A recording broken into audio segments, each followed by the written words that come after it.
క్వెషన్‌గా ముందుకొచ్చిన సందర్భంలో కొంతమంది చొరవ తీసుకొని వెళ్ళిపోవడమే మంచిది మీరు. ఇక్కడ అవసరం లేదు మీరు అని కూడా కొంతమంది ప్రెస్ మీట్లు పెట్టి మాట్లాడేస్తున్నారు. ఓకే. ఇలా గందరగోళంగా నడుస్తోంది విషయం. కాబట్టి దీనికొక ముగింపు వాక్యం పలకాలి. ఈ ముగింపు వాక్యం పలకాలంటే ఈ వివాదం ఎక్కడ మొదలైందో అక్కడే ముగించాలి అనే ఉద్దేశంతో ఒకసారి సీఎం గారిని వీళ్ళతో కల్పిస్తే కూర్చొని సార్ట్ ఔట్ చేసుకుని క్లోజ్ చేసేస్తారు విషయాలు. అంతకు మించి ఏమీ లేదు. అంటే ఏది ఎలా నడవాలో అలా నడుస్తుంది. ఇప్పుడు అల్లు అర్జున్‌కి సంబంధించి కేసు విత్‌డ్రా చేసుకోవటాలు అవేమి ఉండవు. అది నడుస్తుంది.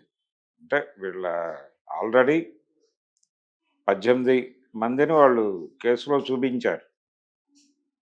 అందులో ఈయన పర్సనల్ టీమ్ తాలూకా బౌన్సర్లు వీళ్ళు కూడా ఉన్నారు. ఈ వ్యవహారం కోర్టు పరిధిలో ఉంది కాబట్టి రేపు రెగ్యులర్ బెయిల్ వేసుకుని ఆయన బయటకొచ్చేస్తాడు. ఈ లోపల బెయిల్ రద్దు చేయటానికి వీళ్ళ ప్రాసిక్యూషన్ వైపు నుంచి జరిగే ప్రయత్నాలను మాత్రమే నిలువరించగలరు. ఆ తర్వాత రెగ్యులర్ బెయిల్ వేసుకుంటారు. అది ట్రయల్ ఎప్పుడు జరిగితే అప్పుడు కోర్టుకి హాజరై ఆ ట్రయల్‌లో మెరిట్స్‌ని బట్టి అంటే విట్నెస్‌ని మేనేజ్ చేసుకోవటం ఏదో చేసి బయటపడతారు ఆ కేసులో నుంచి. అంతకు మించి జరిగేదేమి ఉండదు. అప్పటి వరకు ఆ కేసు వాయిదాలకు వెళ్ళటమే. వాయిదాలకు వెళ్ళటం అనేది సెలబ్రిటీస్ బాలకృష్ణ గారు ఆయన ఇంట్లో జరిపినటువంటి కాల్పుల సందర్భంగా సతీ సమేతంగా కోర్టుకు హాజరయ్యేవాడు కదా! అలాగే కోర్టుకి వెళ్ళి హాజరవుతాడు అల్లు అర్జున్ కూడా. ఈ ప్రాసెస్‌లో కేసు కొట్టేస్తారు. బయటకొచ్చేస్తాడు ఆయన. కాబట్టి కేసు ప్రొసీడింగ్స్ నడుస్తాయి. నాగార్జునకు సంబంధించి అయిపోయిన కథ అది. ముగిసింది. అయిపోయింది. ఇక దాని గురించి ఏం లేదు. కాకపోతే ఏంటంటే ఎందుకు జరిగింది? ఎలా జరిగింది? దీనికి సంబంధించి ఆ విషయాల కంటే కూడా ఫర్దర్‌గా ప్రాబ్లమ్సే ఉండవు. అందరం కలిసుందాం అనేటువంటి ఒక సాలిడారిటీ. దానికోసం ఏర్పాటు చేస్తున్నటువంటి సమావేశం ఇది. ఓకే. కొన్ని సందర్భాల్లో అనవగాహనతో మాట్లాడిన పరిస్థితి కూడా ఉంటుంది. అంటే పర్సనల్‌గా నష్టం జరిగినప్పుడు కొంచెం ఆ ఎమోషన్‌లో పర్సనల్‌గా తీసుకుని విషయానికి ఉన్నటువంటి ప్రాధాన్యత కంటే కూడా తనకి జరిగిన నష్టం మీద ఎక్కువ స్ట్రెస్ ఇచ్చి మాట్లాడిన సందర్భంలో విమర్శలు కొంచెం హద్దు దాటి వెళ్తాయి. ఇలా హద్దు దాటినటువంటి విమర్శలు చేసిన సందర్భాన్ని ప్రస్తావిస్తూ అసలు వాస్తవంగా ఏం జరిగింది? ఏ నేపథ్యంలో అది జరగాల్సి ఉంది?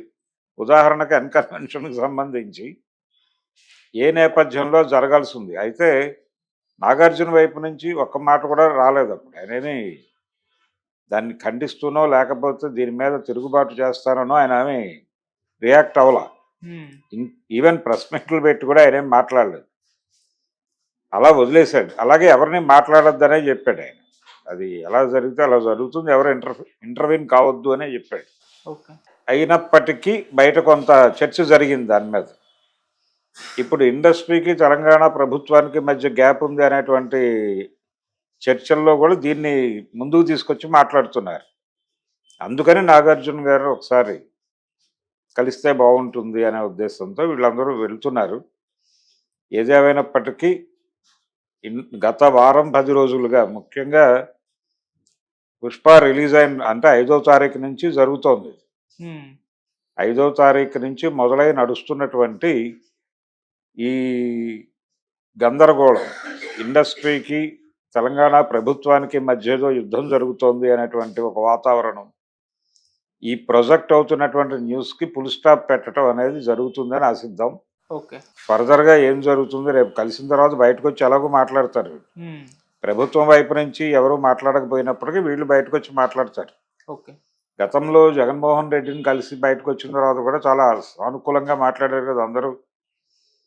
ప్రభాసు, మహేష్ బాబు, చిరంజీవి గారు వీళ్ళందరూ. అలాగే రేపు కూడా ఒక సానుకూల సమావేశంగానే ముగుస్తుంది అది. ఓకే. ఒకళ్ళ పట్ల ఒకళ్ళకు ఉన్నటువంటి మనస్పర్ధలు. రెండోది పర్సనల్గా ఏ ఫీలింగ్స్ ఉన్నా కానీ స్ట్రైట్ అవే వచ్చి మాట్లాడండి. లేదు మీకు ప్రభుత్వానికి వారధి అని చెప్తున్నటువంటి ఎఫ్డిసి చైర్మన్ దగ్గరికి వెళ్ళి మాట్లాడండి. తద్వారా మాకు కమ్యూనికేట్ అవుతాయి.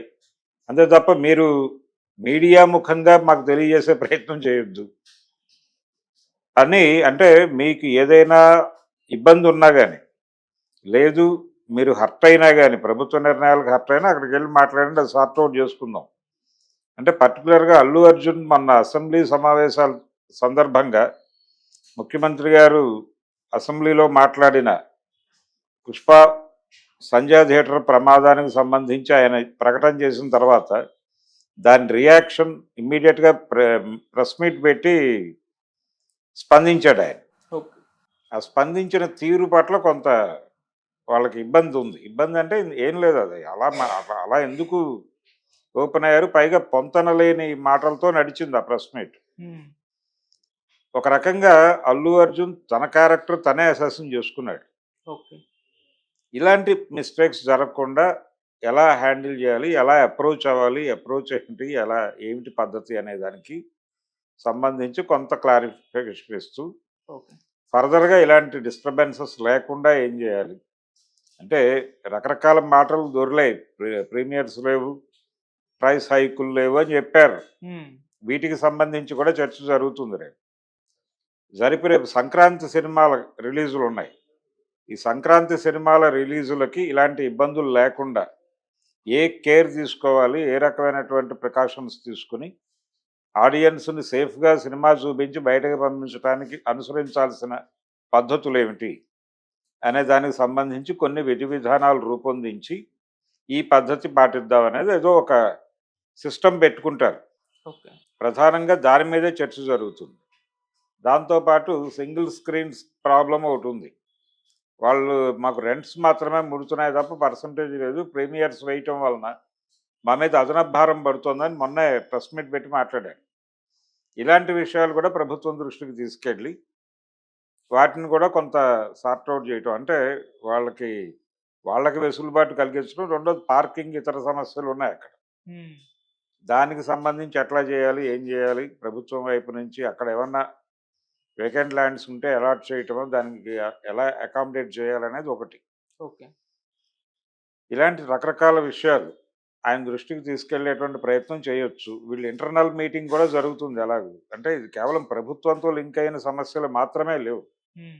వీళ్ళు ఇంటర్నల్‌గా సార్ట్ ఔట్ చేసుకోవాల్సిన విషయాలు కూడా చాలా ఉన్నాయి. ప్రీమియర్స్‌కి సంబంధించి.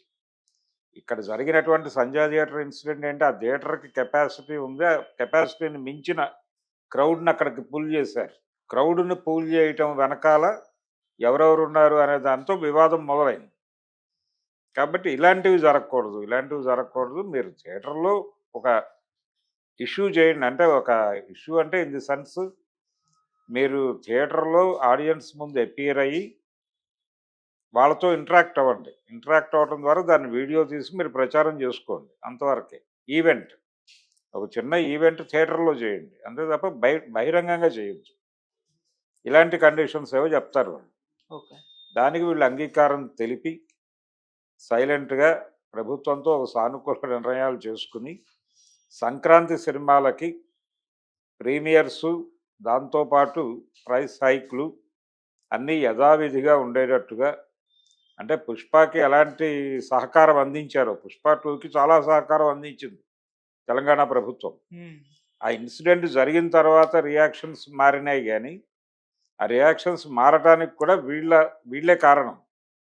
అందుకని మిగిలిన విషయాల్లో వాళ్ళు సాఫ్ట్‌గానే ఉన్నారు. ఓకే. అదే సానుకూల ధోరణి మిగిలిన సినిమాలకు కూడా ప్రదర్శించండి అని అడుగుతారు. హ్మ్. ఆయన అంగీకరించే మూడ్‌లోనే ఉన్నాడు. అయిపోయింది. ఆ టెంపర్ అయిపోయింది.